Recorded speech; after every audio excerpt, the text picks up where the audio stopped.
사무엘하 14장 25절부터 33절 말씀 마음을 집중하시고 함께 읽어보십니다. 온 이스라엘 가운데서 압살롬같이 아름다움으로 크게 칭찬받는 자가 없었으니 그는 발바닥부터 정수리까지 흠이 없습니다. 그의 머리털이 무거움으로 연말마다 깎았으며 그의 머리털을 깎을 때에 그것을 달아본즉 그의 머리털이 왕의 저울로 200세겔이었더라. 압살롬이 아들 셋과 딸 하나를 낳았는데 딸의 이름은 다말이라. 그는 얼굴이 아름다운 여자더라. 압살롬이 이태 동안 예루살렘에 있으되 왕의 얼굴을 보지 못하였으므로 압살롬이 요압을 왕께 보내려 하여 압살롬에게 오지 아니하고 또다시 그에게 보내되 오지 아니하는지라. 압살롬이 자기의 종들에게 이르되 보라, 요압의 밭이 내 밭 근처에 있고 거기에 보리가 있으니 가서 불을 지르라 하니라. 압살롬의 종들이 그 밭에 불을 질렀더니 요압이 일어나 압살롬의 집으로 가서 그에게 이르되 어찌하여 내 종들이 내 밭에 불을 질렀느냐 하니 압살롬이 요압에게 대답하되 내가 일찍이 사람을 네게 보내 너를 이리로 오라고 청한 것은 내가 너를 왕께 보내 아뢰게 하기를 어찌하여 내가 그 술에서 돌아오게 되었나이까. 이때까지 거기에 있는 것이 내게 나았으리이다 하려 함이로라. 이제는 네가 나로 하여금 왕의 얼굴을 볼 수 있게 하라. 내가 만일 죄가 있으면 왕이 나를 죽이시는 것이 옳으니라 하는지라. 요압이 왕께 나아가서 그에게 아뢰매 왕이 압살롬을 부르니 그가 왕께 나아가 그 앞에서 얼굴을 땅에 대어 그에게 절하매 왕이 압살롬과 입을 맞추니라. 아멘. 오늘 이 말씀에도 보면은 아버지 다윗과 또 아들 압살롬의 진정한 화해와 용서가 얼마나 어려운 일인가를 여기서 잘 말씀을 해주시는 내용이죠. 용서한다고 하는 것은 그저 우리가 남의 말 하듯이 하는 것은 쉽지만은 정작 자기의 문제로 누군가를 용서한다고 하는 것은 결코 쉬운 일이 아닙니다. 여기에 다윗은 아버지이고 압살롬은 아들임에도 불구하고 세상에서 가장 친밀한 부자간에도 이렇게 용서가 어려운 것이에요. 물론 자식 간에 일어난 비극이니까 셋째 아들 압살롬이 맞이 암논을 죽인 이 끔찍한 사건을 아버지로서도 도저히 납득하기도 어렵지만은 더구나 용서하기가 힘들었던 것이죠. 그래서 결국 그 중간에서 이 요압 장군이 역할을 해서 3년이나 피신해 있던 이 압살롬 아들을 집으로 데려오는 데까지는 일단은 성공했어요. 그런데 아버지는 아들을 안 보겠다. 그게 이제 3년의 시간이 지나는 것이죠. 여러분, 3년이라는 시간이 결코 짧지 않은 시간이에요. 그러면 이 압살롬의 입장에서는 집으로 돌아오기는 했는데 아버지를 만날 수 없다고 하는 것이 얼마나 마음이 불편하고 힘들겠어요. 또 여러분, 압살롬이라는 이름 그 뜻도 원래 이제 히브리 말로 압살롬 할 때 살롬은 샬롬이라는 뜻이고 압은 앞에 아비라는 뜻이에요. 그래서 아비샬롬 이런 뜻 말이거든요. 원래는 더 정확하게 발음하면 아비샬롬인데 그 압살롬이 아비라는 뜻은 아버지란 뜻이고 샬롬은 평안이란 뜻이에요. 그러니까 아버지는 평안이라 또는 평안의 아버지 그런 뜻이니까 이름으로는 얼마나 좋아요. 그 아버지 다윗이 그 샬롬이란 이름을 지은 아들이 딱 둘이잖아요.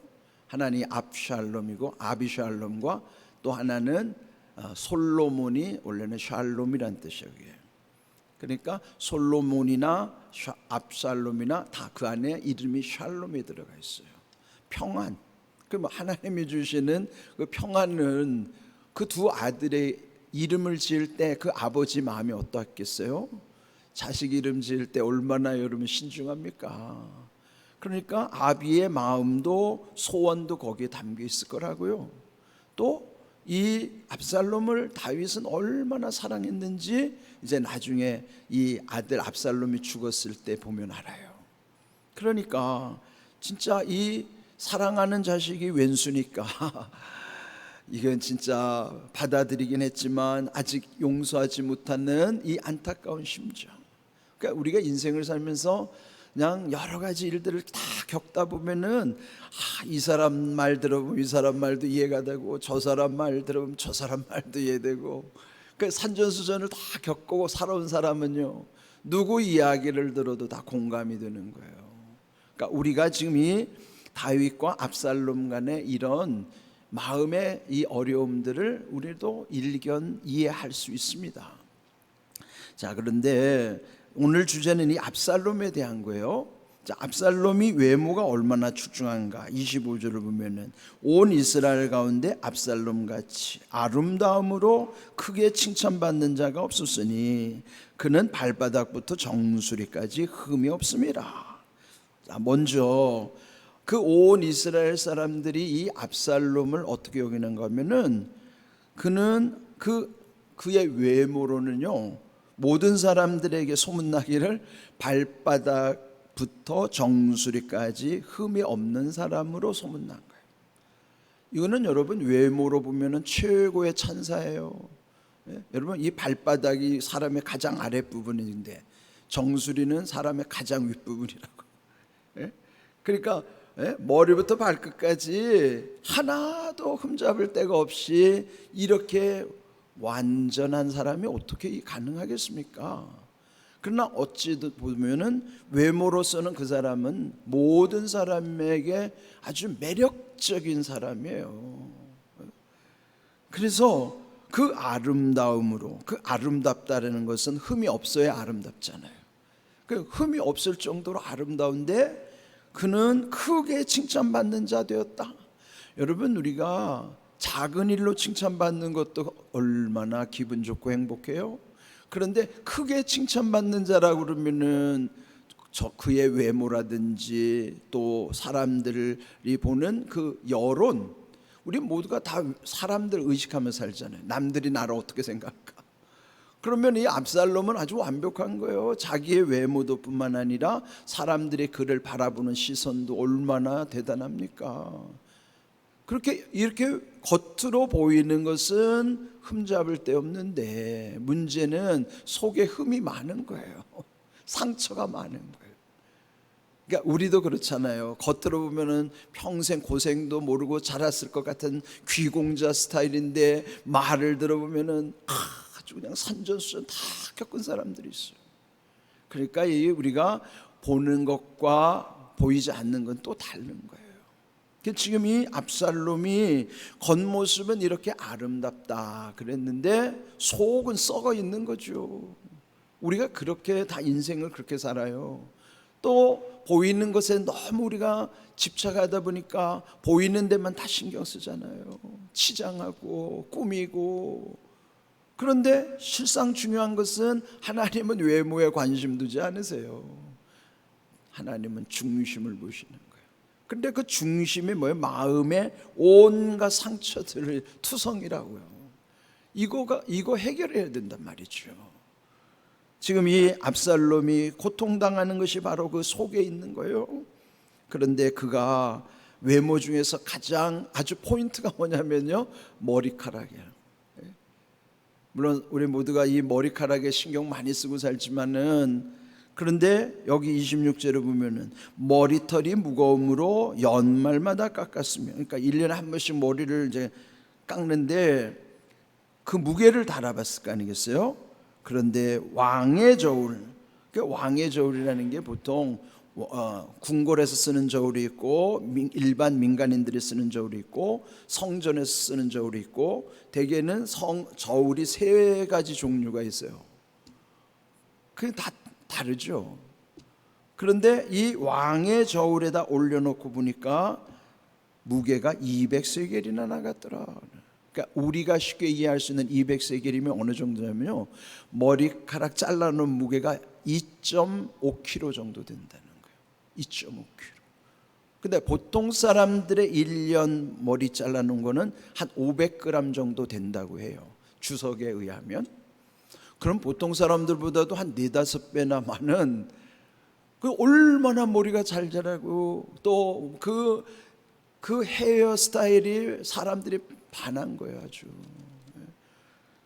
이렇게 그가 아주 완벽한 외모를 가졌을 뿐만 아니라 또 27절 그 집의 가문을 소개하는 게, 압살롬 가문에는 아들 셋 딸 하나 삼남 일녀를 두었는데 딸 이름을 다말이라 그랬어요.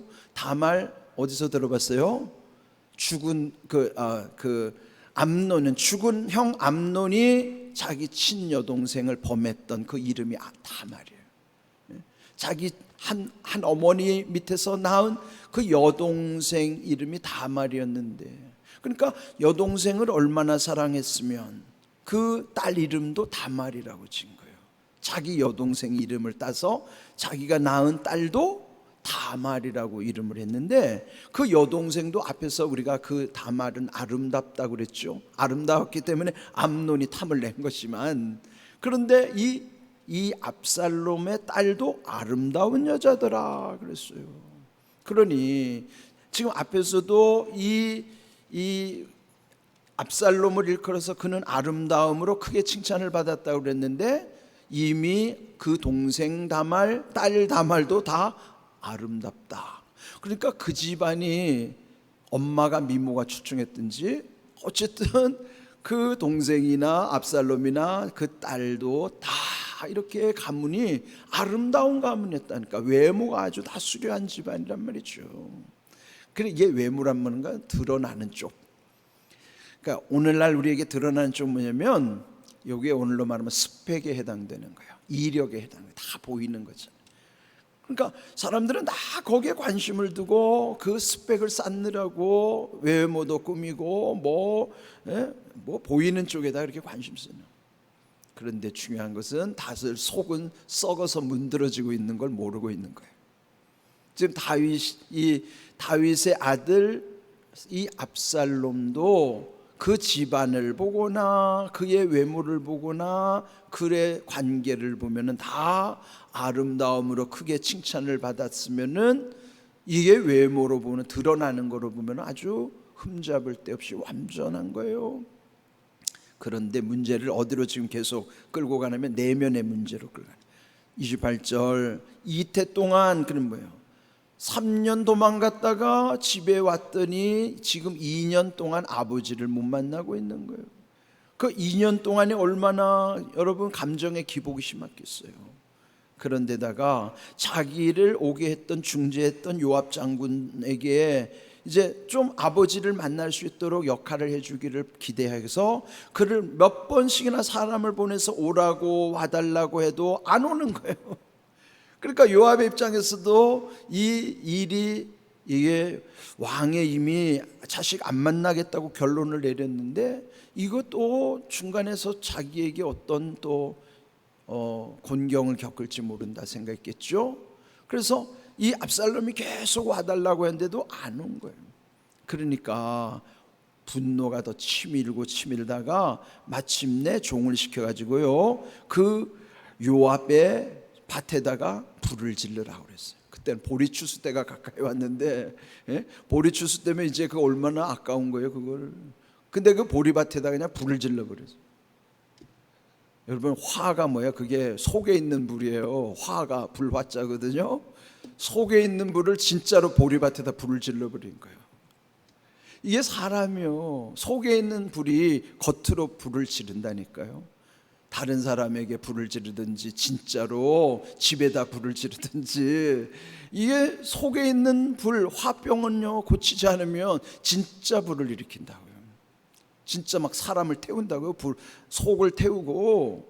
그러니까 이게 여러분, 분노라고 하는 것은 이게 진짜 잘 다스려야 되고 또 하지만은 이런 근본적인 것들을 잘 풀어야 됩니다.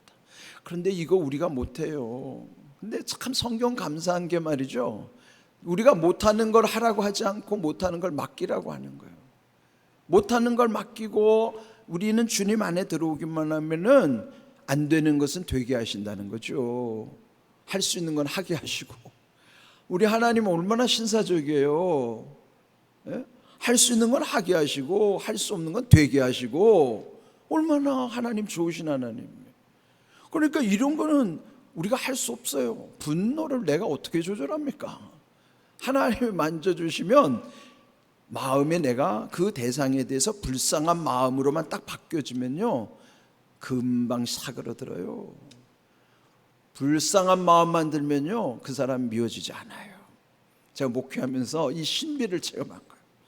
아니, 목회 현장에 미운 사람 없어요? 아마 미운 대상으로 따지면 목사가 제일 많을 수도 있어요. 목사의 마음에 미움이 많을 수 있어요. 근데 미워하지 않는 까닭은 불쌍히 여기는 마음을 주는 순간에는 누구도 미워하지 않아요. 전에는 안 그랬는데 요새는 그렇게 되더라고요. 이게 은혜라고. 예? 제가 여기 부임해가지고 한 3년 차까지는 그게 안 돼가지고 힘들었어요. 그래서 저도 막 분노가 일어나가지고 누가 무슨 소리를 했다 그러면 억울하니까 막 분노가 일어나서 맞서고 막 그랬는데요, 제가 3년을 지나고 나서 한 6일 금식 이후에는요, 다 하나님 만져주셔가지고 이제는 완전하진 않지만 웬만큼 분노 감정을 다스리게 하시더라고요. 그래서 불쌍하게 보게 하시니까 나한테 무슨 짓을 한 사람이 있어도 그 사람 불쌍하더라고요. 그러면은 미워할 수 없어요. 그 분노의 감정은 내가 어찌할 수 없어요. 하나님이 꺼주셔야 되고 하나님 만져주셔야지. 이거 어떻게 합니까? 그런데 여기 지금 이 압살롬이 불을 놨더니 결국은 이 요압이 찾아온 거예요. 그리고 나서 이제 압살롬이 자초지종 말하는 거예요.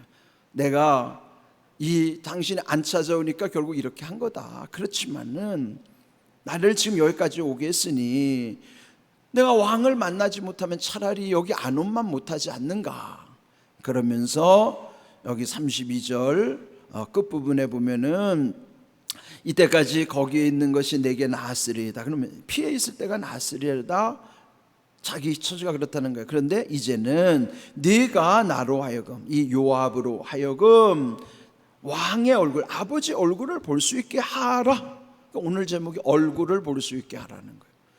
그러면 아버지와 아들 사이는 얼굴을 봐야 하는 사이죠. 얼굴을 안 봐도 상관없는 사이면 안 보는 게 좋죠. 그런데 봐야 하는 사람 안 보면 안 되는 거예요. 가족이 그렇잖아요. 사랑하는 관계는 안 보면 안 되는 사이인데 증오가 생기니까 그거를 볼 수도 없는 거고. 그런데 중요한 거는 봐야 되는 사람은 봐야 되는 거예요. 안 그러면 병나는 거라고. 그래서 결국은 왕의 얼굴을 볼 수 있게 하라. 그래서 결국은 요압이 역할을 해서 이 다윗이 압살롬을 부르는 것이죠. 33절 그리고 저람에 왕이 압살롬과 입을 맞추니라. 이제 비로소 화해와 용서가 이루어진 거예요. 그런데 이제 15장으로 가면은 그 압살롬이 아버지를 반역해서 쿠데타를 일으키고 자기가 왕이 되려고 하는 거예요. 그러니까 이게 뭐예요? 정말 빨리 회복되지 않으면, 그리고 이게 지금 완전한 치유가 되지도 않고 또 완전한 화해와 용서도 이루어진 게 아니기 때문에 이 앙금이 남는 게 문제예요. 앙금. 네? 이 팥앙금 같은 건 좋은 거지만 마음에 남는 앙금은 안 좋은 거. 이게 그게 또 다시 일어나는 거예요. 그런데 우리가 중요한 건 뭘까요? 오늘 여기 얼굴을 구하라 그랬는데 여러분, 사람 얼굴 구하기보다 먼저 하나님 얼굴 구해야 돼요. 사람 얼굴 만나야죠. 그런데 먼저 하나님과의 얼굴이 그 대면의 관계잖아요. 그게 얼마나 중요한가? 민수기 6장 우리 함께 읽어보겠습니다. 여호와는 그의 얼굴을 내게 비추사 은혜 베푸시기를 원하며 여호와는 그 얼굴을 내게로 향하여 드사 평강 주시기를 원하노라. 아멘. 이 말씀은 모세로 하여금 하나님께서 명령하신 거예요.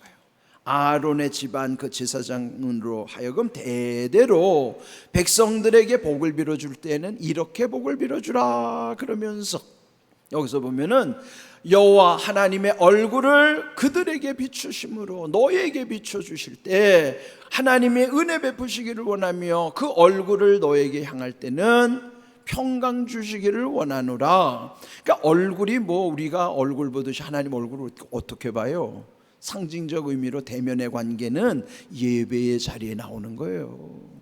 그러면 우리가 하나님을 만나는 이 예배 속에는 뭐가 있어요? 하나님의 얼굴을 우리랑 마주하는 이 대면의 관계 속에는 은혜 베푸시는 시간, 평강 주시는 시간이라 이 말이에요. 은혜가 있어야 우리 안에 독소와 독기가 빠지고 그리고 평강을 주셔야 길이 열리는 거죠. 은혜는 문제를 해결하게 하시지만 은혜 가운데 평강은 길을 열어주시는 거란 말이에요. 그러니까 사람 얼굴 중요하죠. 사람 얼굴 만나는 거 중요합니다. 그런데 먼저 하나님 얼굴을 대하란 말이에요. 예배 속에서 풀려져야 된다고요. 여호와의 얼굴 속에는 은혜를 베푸시고 평강 주시는 복을 빌어주라는 게 하나님의 명령이에요. 왜 명령이에요? 그렇게 하시겠다는 약속이 있으니까 명령하시는 것이지. 여러분, 예배를 소홀히 여기면 안 됩니다. 예배 속에서 하나님을 만나는 대면의 관계 속에는 은혜 베푸시고 평강 주시는 약속이 있기 때문이에요. 은혜 받아야 문제 해결되고 평강을 주셔야 길이 열리는 거예요. 이런 귀한 은혜 여러분 깊이 새기시고, 사람의 얼굴 중요하지만 하나님의 얼굴을 먼저 구하시기를, 예배를 사모하시기를, 그런 은혜가 있기를 주님의 이름으로 축복합니다. 아멘.